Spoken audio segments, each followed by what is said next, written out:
here. Hence. The story of Sir Gawain and the Green Knight is undoubtedly one of the most entertaining tales throughout history, being retold for hundreds of years. We hear of knights and kings, lords and their ladies, but the most important point of view within the tale is the story we don't hear, the villain's motivation. This will be your spoiler warning, although the poem is hundreds of years old. Of course, we are familiar with the Green Knight, the menacing nature giant who challenges King Arthur's court to a beheading game during their Christmas celebration. But we find out late in the story that it was not him who wished to test Arthur's court. He was under the behest of Morgan Le Fay, that evil sorceress and sister to King Arthur. We are told her reasons for this challenge were to test the true nature and strength of the Knights of the Round Table and to frighten Queen Guinevere to death. And that's about that. The tale of an angry and vengeful woman, as we have seen many times throughout history.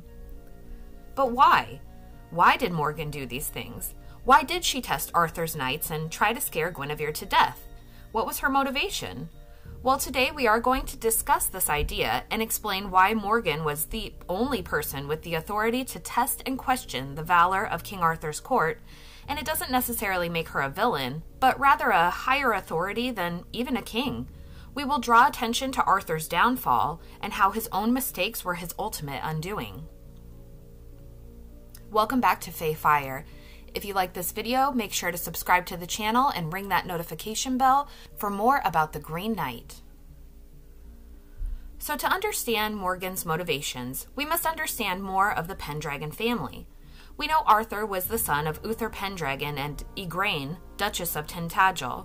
Igraine was formerly married to Golwa, Duke of Tintagel, and one of Uther's loyal bannermen. Uther was so taken by Igraine's beauty that he conspired with Merlin to have Golwa killed so he could marry Igraine instead. Igraine also had two daughters, Morgan Le Fay and Morgause, fathered by Golwa. Uther adopted the girls as his own, and they were raised in his castle or sent off for fostering in Avalon. We know Arthur was sent away after his birth to be raised elsewhere, then arose to kingship after Uther's death. In some tales, part of the king's coronation includes a marriage to the land, wherein the high priestess of Avalon and the king consummate in order to consecrate the kingship. This is how Mordred is introduced to the story. In earlier legends, Mordred is the son of Morgause. In more modern tales, it is Morgan Le Fay. For clarity, this discussion will be addressed considering Morgan his mother. Now Morgan, in her distress when she learns that her brother the king is the father of her child, decides to keep Mordred a secret for a time and sends him for fostering with Morgause among her many sons. For Morgan, this is a relief until the time comes when she can tell Arthur. For Morgause, this is a political maneuver that gives her control over the king's son. King Arthur and Guinevere are unable to have a child of their own, and eventually Morgan does tell the king about Mordred, but Arthur, in his horror and shame, keeps this a secret and does not openly acknowledge Mordred as his son. He even names Gawain, Morgause's eldest son, his heir, as he doesn't have a legitimate child with Guinevere. Arthur is kind and generous to Mordred and welcomes him to the Round Table Knights, but cannot admit that he fathered a child upon his half-sister. As you can imagine, this is painful and shameful for Morgan as well. She did her duty, but is equally horrified when she learns who the father of her child is. She suffers emotionally from this, and Mordred's birth itself nearly cost her life. The king not only refuses to acknowledge Mordred, but also disregards Morgan's emotions for his own guilt, and she must carry the burden for all of them. Then, as salt in the wound, the king names his nephew Gawain as the heir to the kingdom. It is really a slap in the face. It is remarkable that there was this distinction between the sisters as mother to Mordred. I believe the original author of this poem was one of the first to draw this conclusion.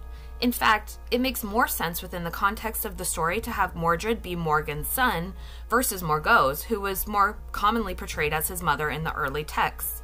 It was uncommon for a woman to be the main protagonist of a tale of knightly valor, but a scheming sorceress was a very customary portrayal. We see either chaste and beautiful women, such as Queen Guinevere, or ugly, evil women like Morgan Le Fay or the Loathly Lady motif, which is seen many times in Gawain's spin-off library. So we can potentially consider the author of Sir Gawain and the Green Knight to be the expansive mind behind the idea of Morgan being Mordred's mother, without explicitly saying so. There's so much going on in this story that is unspoken for the audience to draw their own conclusions on.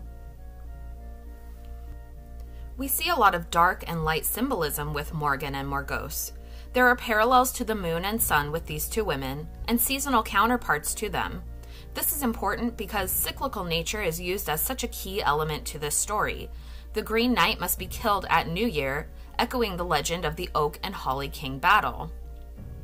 Morgan is the dark aspect, the moon, age, and winter. Morgause is the sun, the summer, fertility, and beauty. Interestingly, Gawain also has a strong association with the sun. His strength and ferocity is connected to the light of day. Gawain is even posed as the god Lu's own champion, putting him in the position of Cuchulainn, the infamous mythological warrior and son of Lu. Both Gawain and Cuchulainn were infamous warriors known for their Rhiastrad, or war spasm, similar to a berserker. Both are connected to the sun, to regenerative nature, and both partook in a beheading challenge. I do want to clarify, Morgause is in no way comparable to Lu, who is a warrior god of justice, light, and oaths. She, on the other hand, is more of a shining sun of beauty, but also in a very selfish and cunning regard. She thinks very highly of herself and uses her beauty as a weapon, and she believes she's more intelligent than the men she must suffer under. Very Cersei Lannister, but with some dark magic. In contrast, Morgan has been compared to a couple of goddesses who are also intertwined with Gawain's mythology that definitely reflect in her role in the Green Knight, Morrigan and the Cailleach. Morrigan is a goddess of battle and prophecy. Some have called her a goddess of sovereignty, but she seems to favor sides for certain outcomes and has no problem steering individuals toward their fate in order to create a bigger picture. Morgan Le Fay tests Gawain by sending a challenger, inciting a quest for the young knight. There are hints of Morrigan in this, by shaping someone's fate through intercession. We see her do this to Cuchulainn when she predicts his death in battle. Though the great warrior tried to escape his fate, it was his death which led to victory for the side he fought for. Morrigan came and sat on his shoulder at the time of his death. Cailleach is a winter goddess, much like the Green Knight and his bough of holly.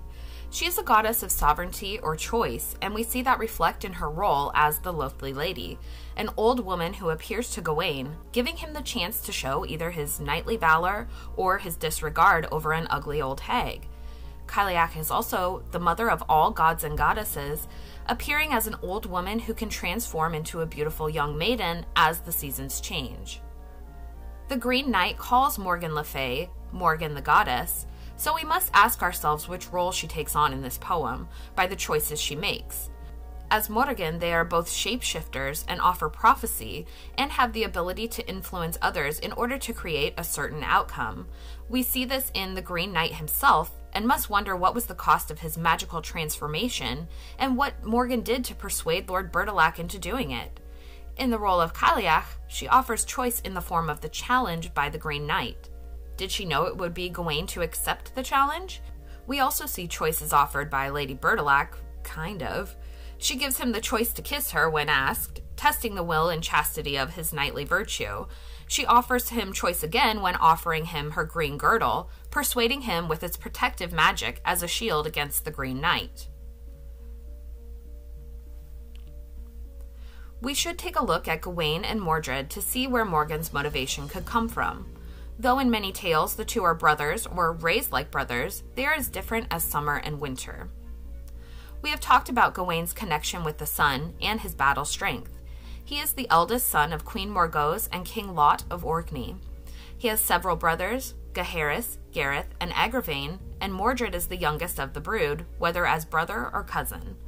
Gawain uses strength in battle and his chastity as his weapons of choice. He wears a 5-pointed star as his sigil, and these are the 5 points of his virtue in an endless knot. His 5 fingers, his fidelity, founded on the 5 wounds of Christ, his force, founded on the 5 joys of Mary, and the 5 knightly virtues: friendship, generosity, chastity, courtesy, and piety. He wears a shield emblazoned with the pentangle, and on the inner side of the shield is an image of Mother Mary. I find this to be very symbolic of the unspoken struggle of this story. Gawain worships the mother and prays to her to protect him on his quest. But is this not symbolic of Gawain's loyalty to his own mother, Morgause? Is it not an underlying hint to the motivation of the villain of the story? Mordred, on the other hand, uses his mental ferocity as his weapon. Raised as the youngest and doted upon by his Aunt Morgause for his political importance, it was not his size or strength that would likely gain him the advantage. Mordred absorbed Morgause's cunning nature and used it to his advantage. In most tales, Mordred conspires against Guinevere and Lancelot for their affair as a means to protect the dignity of the crown for Arthur.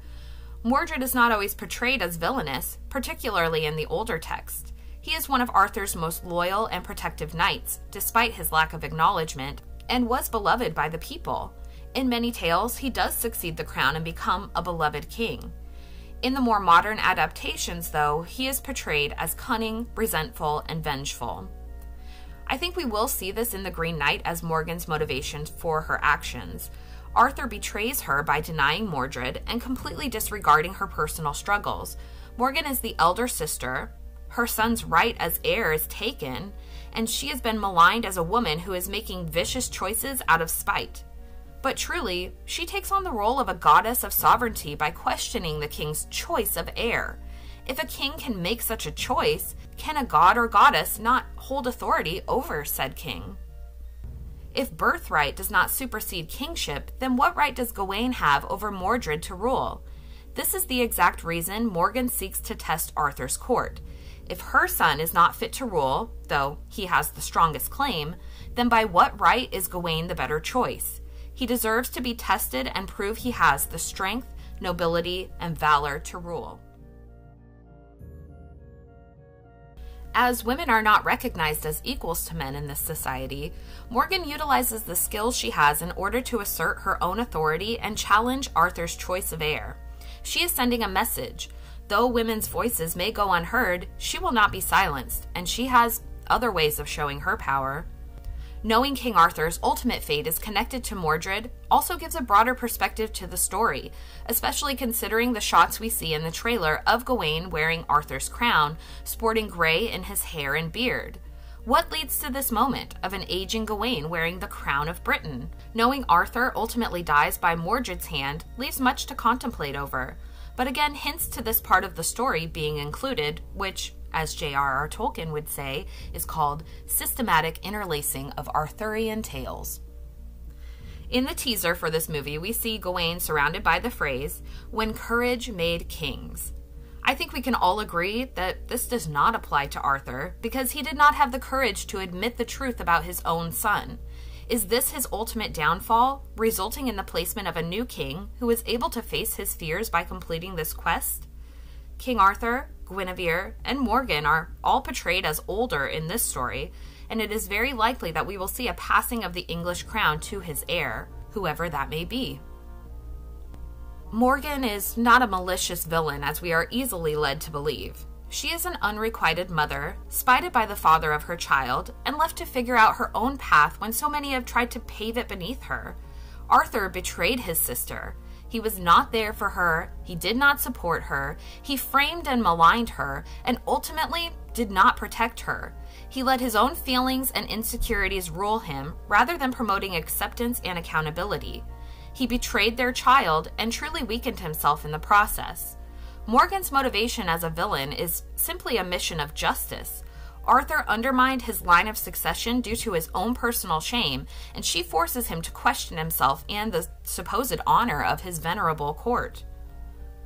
But what do you all think? Do you have any other ideas for what Morgan's true intentions were by sending the Green Knight and testing Gawain? Do you think she knew it would be Gawain to accept the challenge, or was the test intended for anyone from the court to accept?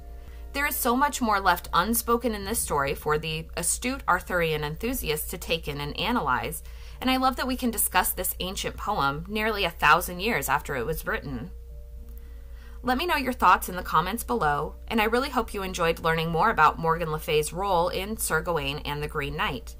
I can't wait for this movie to come out this summer, and be sure you're subscribed to the channel for all the latest updates on the Green Knight and more of your favorite Arthuriana.